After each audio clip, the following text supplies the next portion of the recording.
A man in Florida caught something on camera that no one could explain. A bright object, silent and fast, cutting through the night sky. It wasn't a plane, and it definitely wasn't a drone. Yo, look, looks like a triangle. Look!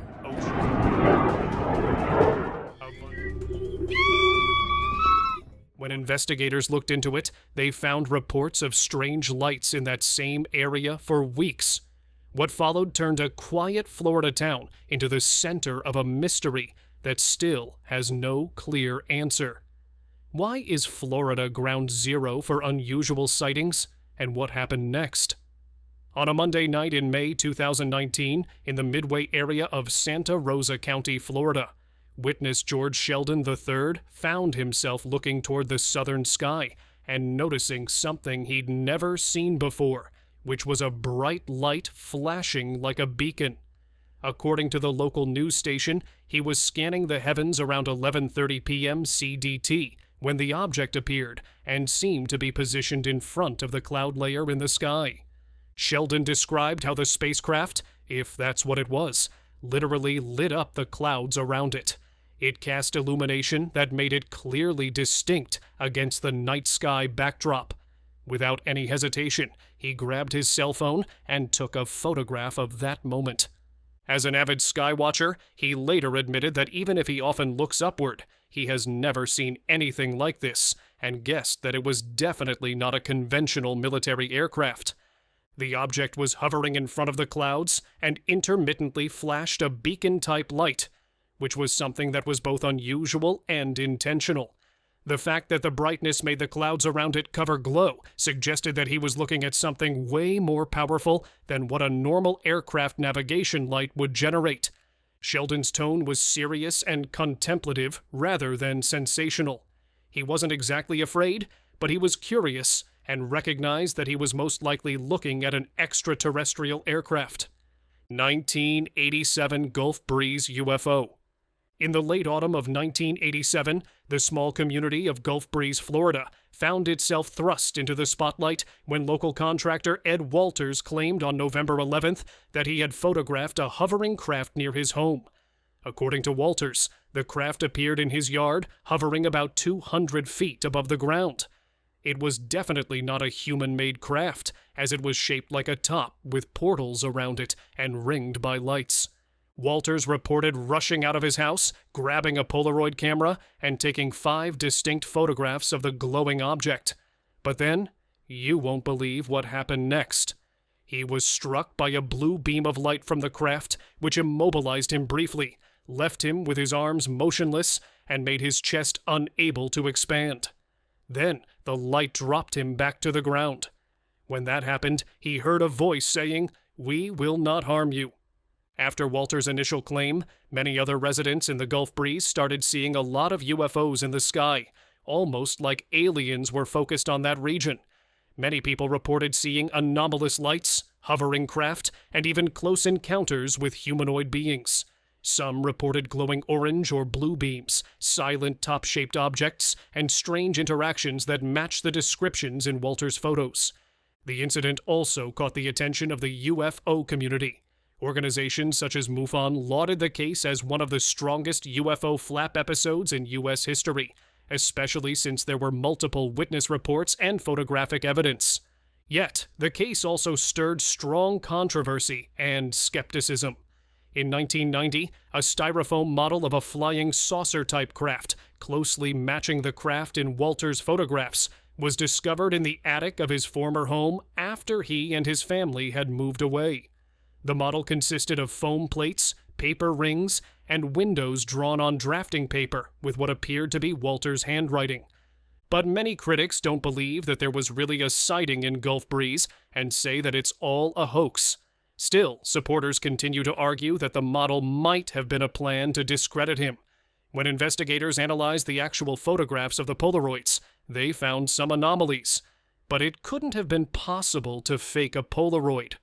In 1987, Walter was almost captured by an extraterrestrial craft, and then decades later, Sheldon found himself facing a similar-looking spacecraft in the sky. Another time was in 1967, when many students and staff saw a UFO. Opa-locka Schoolyard sighting. On the morning of April 7, 1967, students and staff at Crestview Elementary School in Opa-locka, Florida, experienced one of the more remarkable schoolyard sightings in U.S. UFO history. Over 200 children and a number of teachers were outside during recess when their attention was drawn to something shocking and unusual behind the school. There was an oval silver metallic craft hovering in the 3-dotted field beyond the playground fence. The sequence of events happened very quietly. Children started pointing to the sky and were very excited, and teachers immediately noticed all the commotion. One of the teachers, Mrs. Virginia Martin, described the scene as being chaotic. Children were running toward the fence, screaming and pointing. Meanwhile, Mr. Bob Apfel and Miss Marion Waters saw the odd object very clearly. The craft was hovering, moved slowly toward the school, and then reversed, dropping below 3 levels before ascending again and sliding off westward. What makes this incident very striking is the large number of witnesses, as many people saw the UFO very clearly. They also had similar descriptions of what it was. Also, this happened during the day, and it wasn't at night like with most UFO sightings. So, one couldn't be confused or mix it up with something else.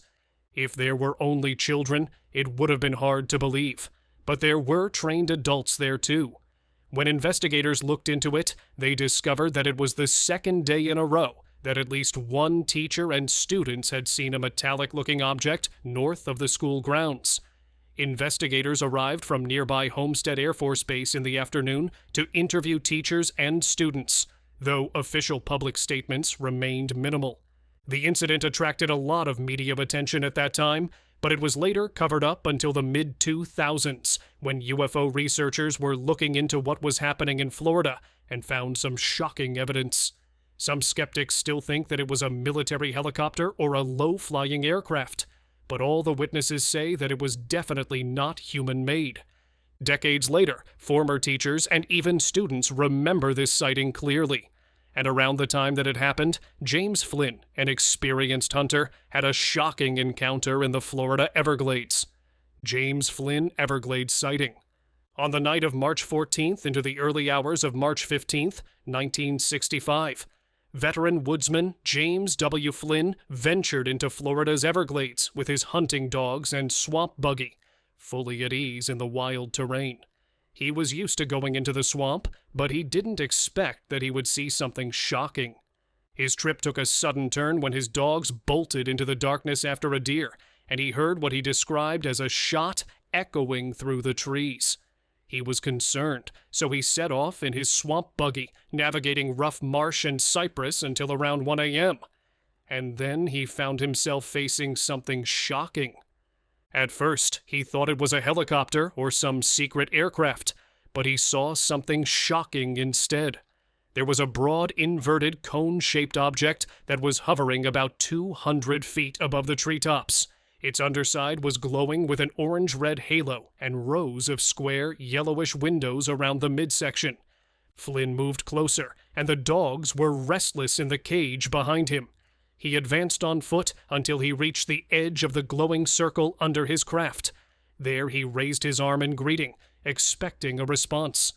Instead, a powerful gust of wind surged outward, almost knocking him down, and then a beam of light struck him between the eyes. His memory faded. He later woke up to daylight. There was significant vision loss in his right eye, a bruise on his forehead, burnt ground under him, and scorched cypress tops around the clearing. Investigators later found a circular impression in the sawgrass measuring some 72 feet in diameter, as if a heavy craft had rested there before. When doctors checked him, they found out that he was definitely not pretending and all the symptoms were true. Flynn was an experienced tracker and woodsman, but even he couldn't explain what he had seen and what had happened to him. He wanted to believe that it was a normal aircraft, like some secret government craft from Cape Canaveral, but it was hard to believe that. Florida is full of UFO sightings, and the recent filming of a UFO in Florida reminds us of the triangular craft that was found over Gainesville. Triangular craft over Gainesville. In May 1967, in the quiet surroundings of Gainesville, Florida, two separate groups of young eyewitnesses described a shocking sight. There was a large triangular craft moving slowly and silently just above the treetops, bearing softly glowing red lights at each of its three corners. One of the reports came from children aged about 8 to 14 years old, who gathered one warm evening in their neighborhood to spot a newly launched satellite from nearby NASA. As they looked up, something shocking happened. Instead of seeing a satellite, they saw a rigid equilateral triangle cruising at low altitude among the oaks and pines of north-central Florida. The craft had one glowing red light at each apex, moved without sound, and glided slowly toward the group. Another witness said that the aircraft was about the same size as a city bus. The young witnesses said that it hovered just above the trees, made no engine noise, and then drifted southerly before vanishing into the night sky. These descriptions stood out a lot because no normal aircraft was like this. It didn't have a visible exhaust, recognizable flight pattern, propellers, or jets. Investigators who were reviewing the case noticed that it matched what later became the black triangle phenomenon. Many people had spotted large triangular UFOs at low altitudes, often silent and with some lights at the corners. But it's hard not to see this as a credible sighting. There were so many witnesses who saw the aircraft, and they gave similar descriptions. It was also spotted during the day, which made it very clear. When they filmed a UFO in Florida, they didn't expect that there had been so many sightings in the state. Even a Scoutmaster spotted a UFO in Florida around the same time. Dis Verger's Scoutmaster encounter. In the humid night of August 19, 1952, near West Palm Beach in Palm Beach County, Florida, Scoutmaster Sonny Desverge and his 3 Boy Scouts found themselves at the center of one of the more puzzling UFO incidents in the mid-20th century.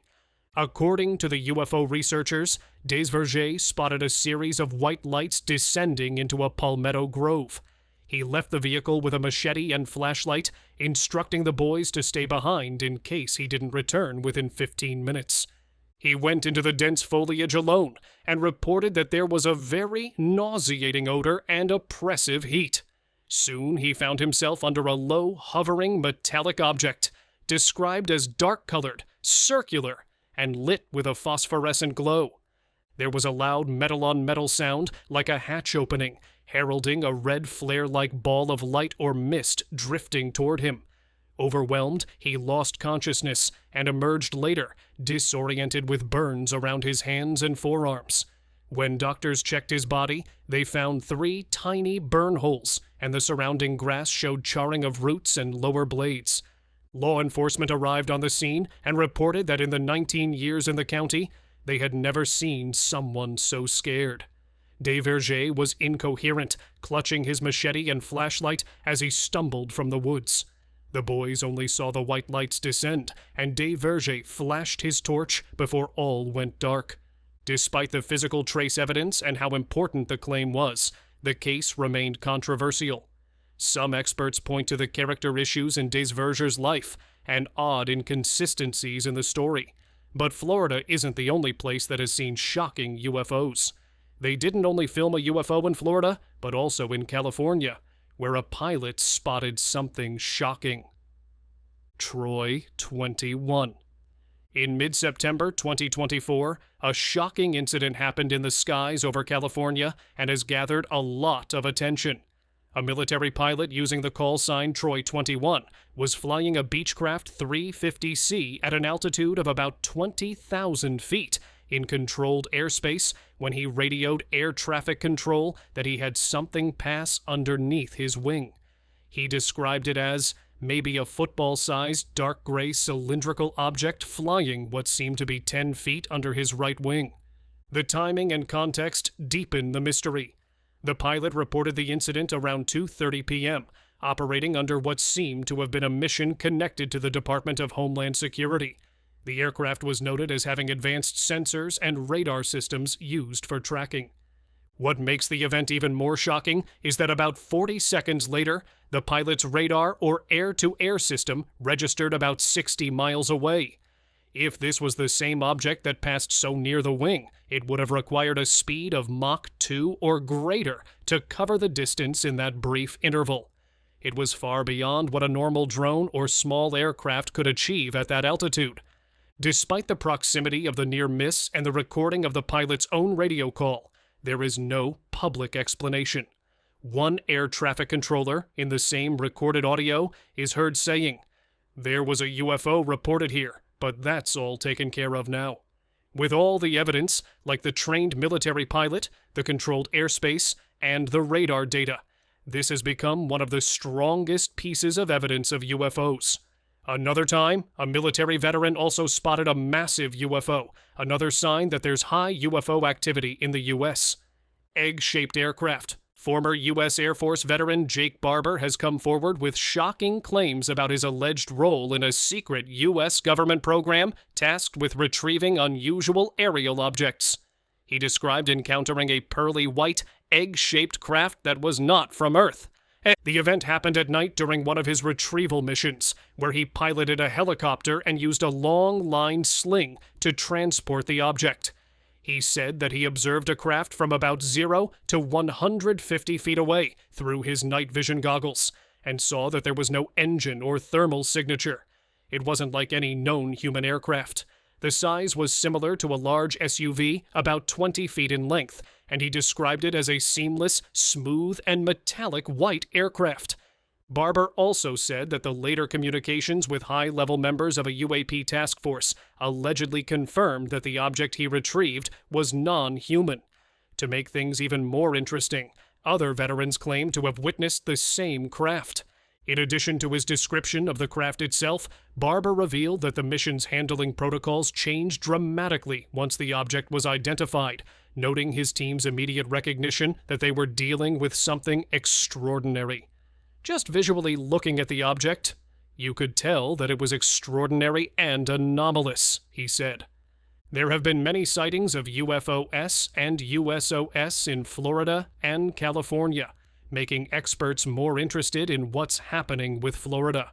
Reports of USOs reports are suggesting a growing number of sightings of so-called unidentified submersible objects across U.S. shorelines, signaling a shift in focus from purely aerial phenomena to objects operating in and around water. According to data, over 9,000 incidents have been logged within about 10 miles of U.S. coastlines. Of these sightings, there were over 150 reports flagged as objects that either hovered above water, descended into the sea, or emerged from it. These are behaviors that are often described as transmedium, which shift between air and water and defy conventional explanations.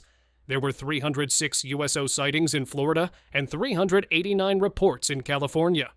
Eyewitness accounts and map-based clusters reveal that many of these USO sightings happened near naval training zones, shipping lanes, or offshore infrastructure. There were glowing lights under the ocean, objects darting from water to air without any splash or propulsion, and rapid underwater maneuvers that exceed human technology capabilities. Now, defense and maritime security experts are paying attention to this.